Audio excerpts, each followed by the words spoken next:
네, 우리가 또 한 번쯤 생각해 봐야 할 문제에 대해서 심도 깊은 도움 말씀 들어보는 시간입니다. 이 시간은 한국경제신문의 한상춘 논설위원과 함께하겠습니다.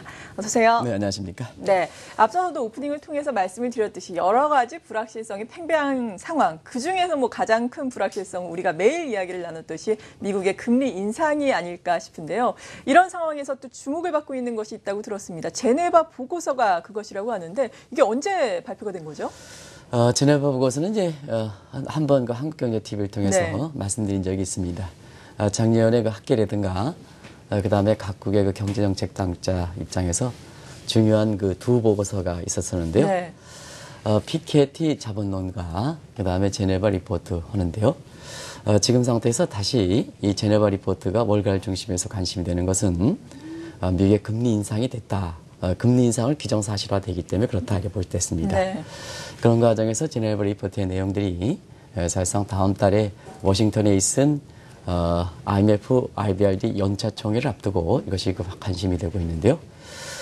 다시 한번 1년 전에 이 제네바 리포트가 뭔가 하는 것을 잠시 말씀드리면 지금 사실 미국의 금리 인상 이거 이제 이후에는 역시 세계 경제 입장에서 그동안 위기 극복을 위해서 여러 가지 많이 노력을 했는데요. 네. 그런 측면에서 지금 상태에서 가장 문제가 될 게 뭘까 하는 이 측면을 아우르는 것이 보통 애프터 크라이시스 문제, 애프터 쇼크 문제라고 합니다. 네. 그래서 이 애프터 쇼크 크라이시스 문제, 애프터 쇼크 문제가 워낙 이후에 세계 경제라든가 국제금융 상황을 잘 처리하느냐 여부에 따라서 결정될 가능성이 높기 때문에 이 파이낸셜 타임스에서 사실 스위스의 국제경영개발원에 연구 의뢰를 해서 이게 언론사에서 연구 개발을 의뢰하는 경우가 귀드문진입니다. 남의 보고서를 좀 받는 경우, 저도 네. 언론에 20년 이상 종사하고 있습니다는 언론기관이 의뢰하는 경우가 굉장히 어렵거든요. 이게 이제 파이낸셜 타임스가 그만큼 유명한 잡지이기 때문에 그렇다 이렇게 볼 수 있는데요. 여기에 의뢰에서 나온 결과치가 바로 제네바 리포트다. 일명 세계 경제라든가 국제금융 시장에서는 미국의 금리 인상 이후에 세계 경제라든가 국제금융 이 문제를 정리하지 못하면 굉장히 어려울 것이다 해서 한편으로서는 제네바 리포트, 한편에서는 제네바 경고다 해서 지금 월가에서 1년 후에 미국의 금리 인상되고 또 IMF, IBRD 연차총회 건의어 있다 보니까 이 문제가 다시 관심이 되고 있다고 볼 수 있습니다. 네, 그렇다면은 1년 전에 나온 제네바 리포트, 제네바 보고서에서 금융위기 이후 회복되는 과정에서 지금 금리 인상 이후에 또 어떻게 경제 진단을 하고 있는지가 무엇보다 중요하지 않습니까? 예, 그렇습니다. 지금 제네바 리포트의 그 내용을 이렇게 보면 네. 가장 중요한 내용, 이 제네바 리포트의 내용을 좀 한번 살펴볼 필요가 있는데요. 그런 각도에서 질문 2번이 되겠습니다. 네. 질문 2번의 내용을 자막으로 올려주시기 바랍니다. 그래서 질문 2번에 이렇게 내용의 자막을 나와서 시청자분이 검토하시겠습니다는 제네바 리포트의 가장 큰 내용은 고부채, 그 다음에 저성장이다. 사실 많은 부채를 가서 지금 위기 극복을 해야 하는데요. 성장이 제대로 안 됐다는 얘기입니다. 예. 그런 과정에서 이제 금리를 올리다 보니까 이 고부채 저성장하는 문제가 각국의 성장에 또 국제금융 시장에 굉장히 큰 문제를 되지 않겠느냐 이렇게 이제 보고 있거든요. 그런 각도에서 특히 이 고부채와 저성장에 가장 시달리는 국가들이 어떻겠냐 하는 측면에서 보면 중국과 그다음에 인접 국가들이 되지 않겠느냐 네. 이렇게 보고 있는데요. 그런 각도에서 왜 그러냐면 이 중국과 인접 국가들 같은 경우에는 여기 이제 자막에 맨 마지막에 나오는 내용입니다는 지금 저성장하고 고성장 다들 하죠. 그다음에 그동안 달러 부채를 얻어서 사실상 투자를 했는데요. 과거와 달리 투자 수익률이 상당히 낮다는 의미입니다. 이게 이제 중국 경제에 굉장히 큰 문제가 봉착되고 있는데요. 그래서 제네바 경고의 저투자 수익률까지 이렇게 겹쳐서 중국을 비롯한 중국계 중화경제권이라든가 화인경제권이 당하는 삼중고다 이런 표현을 들고 있는 이런 상태거든요. 그러다 보니까 지금 상태에서 금리는 올라갑니다. 세계적으로 이렇게 기준금리가 되는 미국의 금리는 올라가면 부채 부분에 대한 이자 부담이 증가한다는 얘기죠. 네. 그런 상태에서 성장은 끌어올리지 못하다 보니까 결국 자산시장과 실물경제 간의 복합불량 우려가 된다는 의미입니다. 아시겠습니다. 이 1990년대 일본의 복합불량 얘기가 많이 나왔죠. 이 복합불량은 우려가 되기 때문에 애프터 크라이시스 문제, 애프터 쇼크 문제에서 이 문제가 가장 결국 세계 경제라든가 국제금융시장 향방을 결정하지 않겠느냐 하는 측면에서 지금 막 미국의 금리 인상 이렇게 되지 않느냐 하는 시점, 그다음에 IMF, IBRD 연차총회가 딱 다음 달 있을 이 시점에서 다시 한번 이 내용이 주목되고, 이 내용은 아마 우리 입장에서도 상당히 주목되는 상황이다 이렇게 보겠습니다. 네, 그러니까 단순하게 이야기를 하자면 고부채와 저성장의 악순환이 계속해서 이루어진다는 건데, 지금 고부채 같은 경우에는 신흥국 같은 경우에는 달러 부채가 많다라고 말씀해 주셨는데, 선진국은 어떤지, 과연 부채의 현황이 어떤가요? 네, 지금 뭐 제가 굳이 말씀드리지 않더라도 각국들이 그 정도 차이가 있지만 선진국, 그다음에 지금 말씀하신 대로 신흥국 관련 없이 자금의 원천별로 다소 그 차이가 있긴 합니다는 네. 사실 부채에 시달리고 있다는 것은 뭐 잘 아실 거로 이렇게 보입니다. 그렇죠. 근데 이거 선진국과 신흥국의 부채가 좀 성격이 다릅니다. 선진국 같은 경우에는 위기의 2008년 당사국이기 때문에 위기를 풀어가기 위해서 대부분 다 그 국채 발행을 했거든요. 소위 파운핑어 policy, 재정 정책에서 유수 정책이라 해서 시골에서 이렇게 사실 맞은 물건처럼 이렇게 하는 이러한 그 투자를 하다 보니까 그 과정에서 금리 과정에서 그런 맞은물 투자를 하다 보니까 돈이 부족하고, 돈이 부족한 상태에서 역시 미래 후손 세대의 세를 미리 꼬서 쓰는 국채를 발행하다 보니까 네. 선진국 같은 경우는 지금 정도 차이가 있습니다는 대체로 보면 국가 부채 사항이 상당히 크다 이렇게 보시면 됐습니다. 국가 부채가 얼마큼일까 하는 측면에서 보면 미국도 GDP에 대비해서 100%가 넘는 상태이고, 일본 같은 경우는 GDP 대비해서 250% 정도에서 세계 최고 수준이거든요. 네. 그래서 선진국은 재정정책의 파운핑어 policy, 국채 발행에 따라서 국가의 부채가 상당히 높은 상황이다 이렇게 보시면 되겠습니다. 이건 위기 극복에 따라서 after shock, after crisis 문제의 전형적 부기다 이렇게 보겠습니다. 또 한 가지는 신흥국의 그 부채는 달러 부채가 이렇게 많다는 얘기입니다. 왜냐하면 금리 위기가 미국에서 발생했고, 이것을 극복하기 위해서 미국의 통화정책적인 측면에서 제로 금리와 돈을 많이 푸는 양적으로 정책을 추진했거든요. 네. 그러다 보니까 신흥국 입장에서 보면 금리가 세계적으로 쌌으니까 그 자금 많이 들어가서 쓰게 되겠죠. 그래서 달러 부채가 상당히 많이 동반 증가되는데요. 이게 미국의 금리 인상에 따라서 사실 신흥국 입장에선 달러 부채가 많다 보니까 금리가 올라가면 이자 부담이 증가하겠죠. 네. 이런 것이 신흥국의 옥을 잰다는 의미입니다. 지금 그러면 국가 부채 사항을 선진국들이 갖고 있는 사항을 좀 아까 말씀드렸기 때문에 이것 제어하고, 대부분 다 이 문제는 언론에 많이 얘기됐기 때문에 제가 빼고, 신흥국들이 이렇게 부담이 되는 부채 상환 부담이라고 있습니다. 총부채 비용이 지금 GDP 대비해서 한 200%가 넘는 상태입니다. 굉장히 위험수에 도달했다고 볼 때 있고요. 그러다 보니까 자연스럽게 상환 기간이 됐는데도 불구하고 갚지 못해서 나가는 상품들이 네. 나가는 부채들이 많습니다. 이게 갈수록 증가하고 있는데요. 지금 상태에서 보면 사실 상환 기간이 지나서 아직 현지화된 부실로 잡지 않지만 부채의 성격에서 보면 현실적 채무와 잠재적 채무, 가시적 채무와 예비적 채무, 그다음에 묵시적 채무라는 것을 분류하는데요. 국제사회에서는 랩의 기준에서 이게 이제 부채가 가시화됐느냐 안 됐느냐에 따라서 가시적, 현실적 채무, 가시화된 것, 그다음에 예비적 채무, 잠재적 채무, 그리고 묵시적 채무라는 이런 표현을 쓰는데요. 이런 표현들에서 지금 묵시적 채무비 아직 폭발하고 있지 않지만 이게 묵시적 채무가 상당히 증가하고 있다는 얘기입니다. 그게 바로 상환 기간이 지난 소위 그 부채, 아직 갚지 못하는 부채다 이렇게 볼 때 있는데요.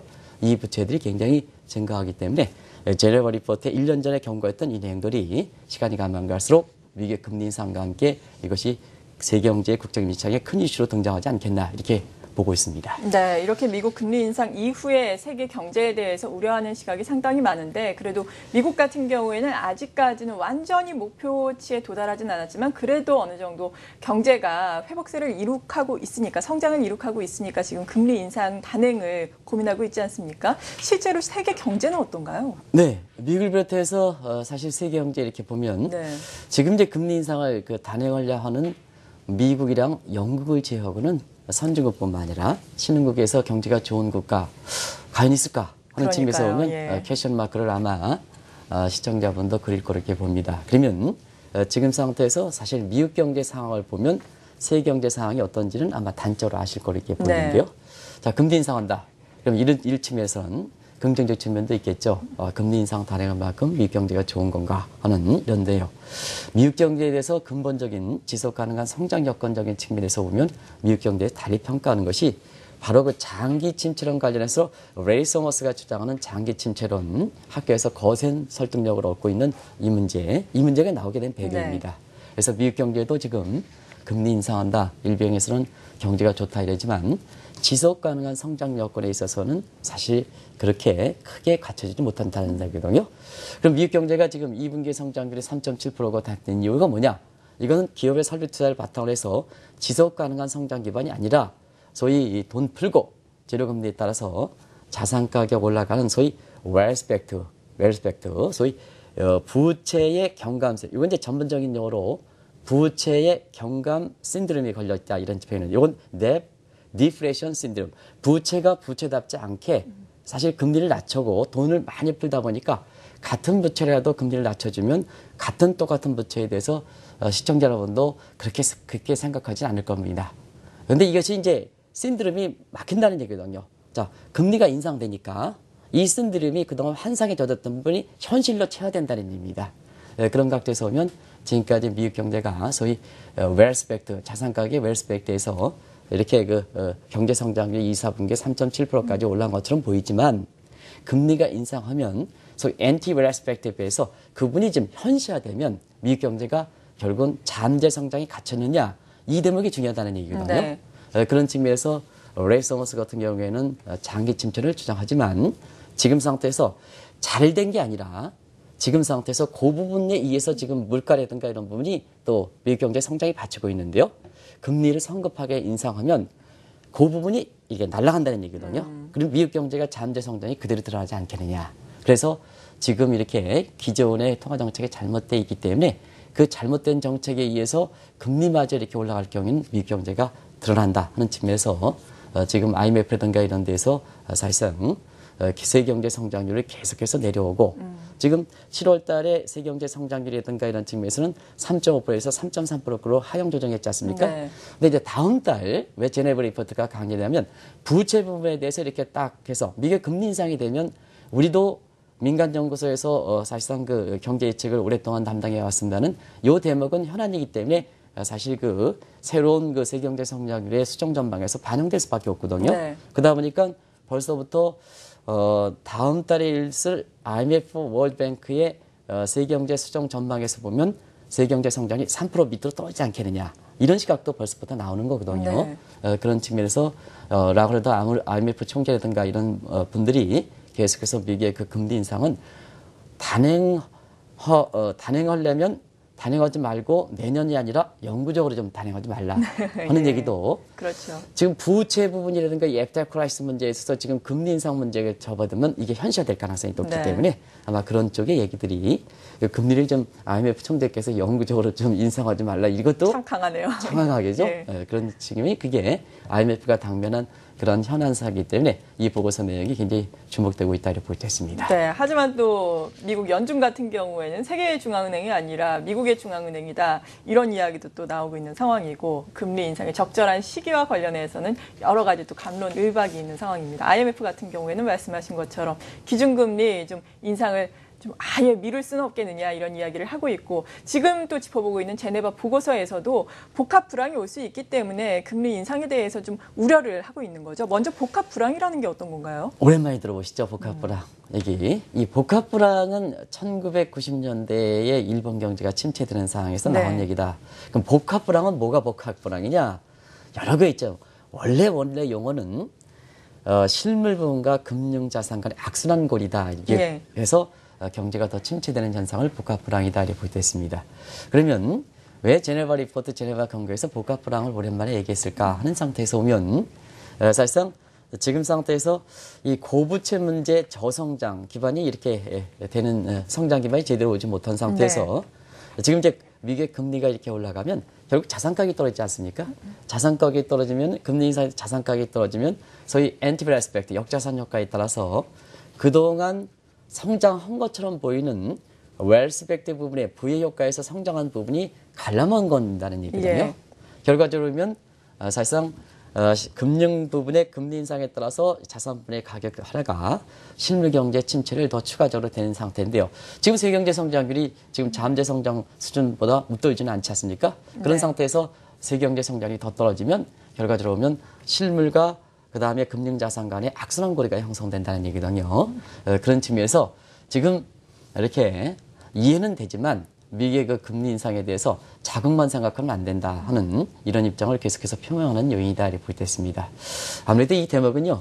제가 이제 기억날 때 이렇게 보면 2007년 미국에 있을 때 보면 사실 너무 급한 그 이렇게 뭐든지 개인이든 기업이든 국가든 큰 위기가 닥쳤을 때 이게 제대로 극복하지 않고 순간적인 마약이라든가 이런 탄약에 의해서 극복하는 문제는 오히려 세계경제 입장에서는 더 큰 문제를 불러일으키다 하는 얘기를 많이 하거든요.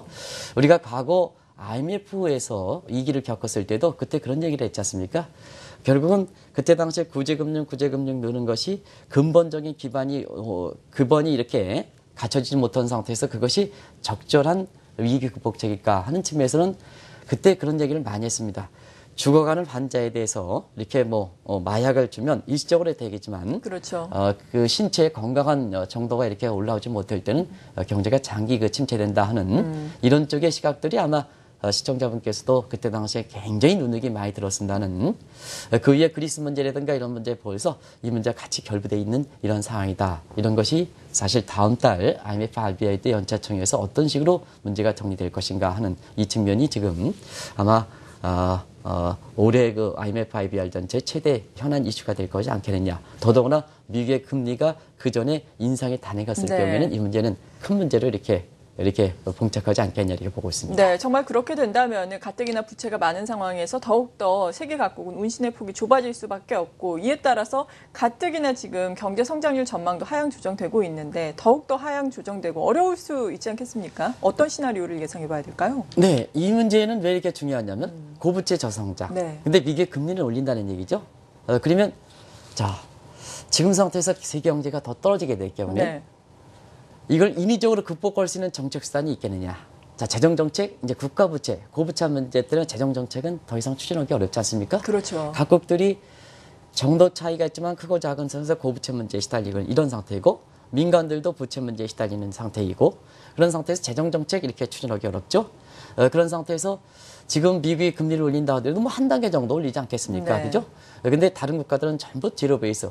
그리고 유럽 같은 경우는 전부 마이너스 금리제로 도입하지 않습니까? 그러면 통화정책 측면에서 지금은 추가적으로 금리를 내릴 수 있는 상태는 아니죠. 그런 상태죠. 그렇죠. 예. 그리고 그런 상태에서 경제 주체들은 미래에 대해서 불확실성이 더 이렇게 증대되는 상황이고, 그 다음에 구조조정에 치지만 아직까지 구조조정 제대로 않은 상태이고, 그리고 빚에 대해서 소위 5대 함정에 빠져 있는 상태거든요. 정책 함정, 유동성 함정, 불확실성 함정, 빚의 함정, 그다음에 구조조정 함정 이런 5대 함정이 빠져 있는 상태이기 때문에 세계 경제가 지금 상태에서 좀 이렇게 풀어가는 게 낫지 금리 인상하고 고부채에 따라서 세계 경제가 이렇게 다시 침체될 때는 그때는 인위적으로 끌어올릴 수 있는 정책이 없다는 얘기입니다. 그게 이제 문제가 되는 부분이거든요. 이런 것이 지금 제네바 리포트가 1년 후에 다시 한번 주목되는 것도 그런 측면이다. 그래서 이게 좋다는 얘기 아닙니다. 세계 경제 입장에서 제로금리라든가 양적 정책에서 경제를 풀어간 게 레이 서머스 같은 장기 침체론이 시작한 것처럼 좋은 게 아니다. 그러나 지금 상태에서 또 되돌아가면 더 문제다. 이런 얘기거든요.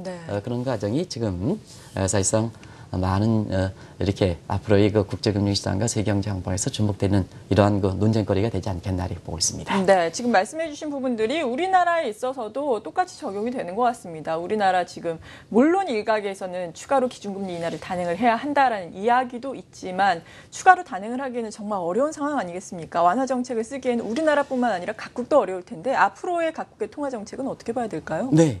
제네바 리포트의 가장 큰 게 세계 모든 국가들이 좀 해당되긴 하지만 그중에서 앞서 말씀드린 중국과 주변국 국가들이 이렇게 가장 큰 문제가 될 것이다.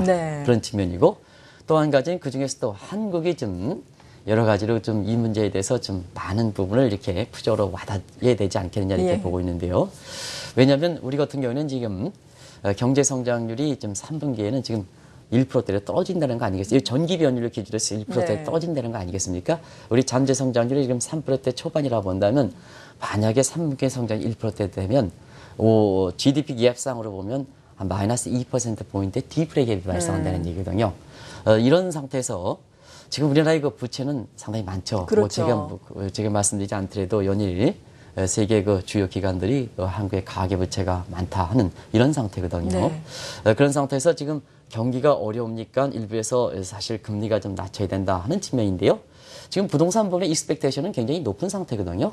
이런 상태에서 가계부채에 대해서 연일 나오는 상태에서 자, 우리 경기만 생각해서 금리만 좀 떨어질 때는 부채 문제가 더 증가되고 그리고 미국의 그 금리 인상에 따라서 부채 부분에 대한 이제 이자 부담이 현실화되는 상태에서 오면 네. 사실 대여건이 따르지 않은 상태에서 금리만 일부 지난번에 그 골드만삭스라든가 이런 데서 한국의 금리를 내야 된다. 또 우리 그간 투자도 거의 동지에서 금리 인하에 그 배팅하는 모습이 과연 바람직한 모습이냐 하는 것을 하행커랑 저랑 한번 짚어봤지 않습니까? 네. 이런 측면이 우리 같은 경우에는 제네바 경고에 대해서 가장 어떻게 보면 가장 우리가 표적으로 와닿아야 되는 이런 국가인데도 불구하고 사실상 기관 투자가 개별의 이익이라든가 이런 거 생각해서 이런 쪽에 이렇게 베팅하는 이기주의 모습이 아직도 한국에서는 그대로 나타난다는 얘기거든요.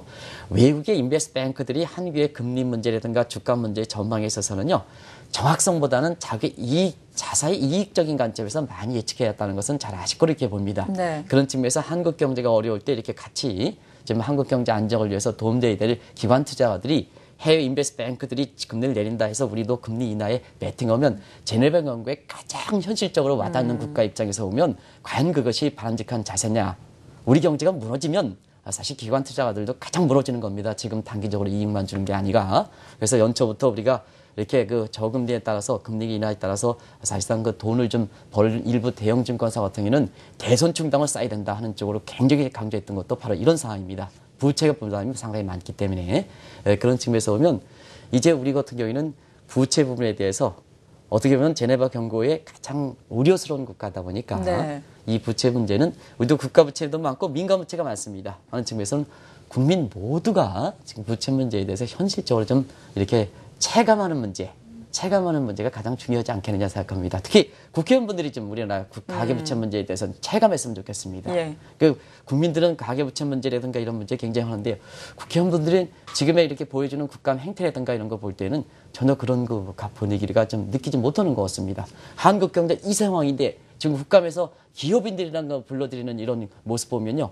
야, 과연 그럴까 하는 측면에서 사실 국회 입법기관들에서 그렇게 모셔주는 거 보면 국민들의 입장에서 보면 굉장히 실감스럽다는 얘기거든요. 그런 측면에서 보면 지금은 누나 갈 게 없이 저도 마찬가지겠지만 많은 사람들이 공감해서 우리 경제를 누구나 관계없이 정책당국자, 입법을 만드는 국회의원, 그다음에 기업인, 국민 모두가 나서서 소위 그 자막에서 마지막 나옵니다는 네. 프로보노 퍼블리커 정신을 좀 발휘해야 된다. 그게 어떤 건가요?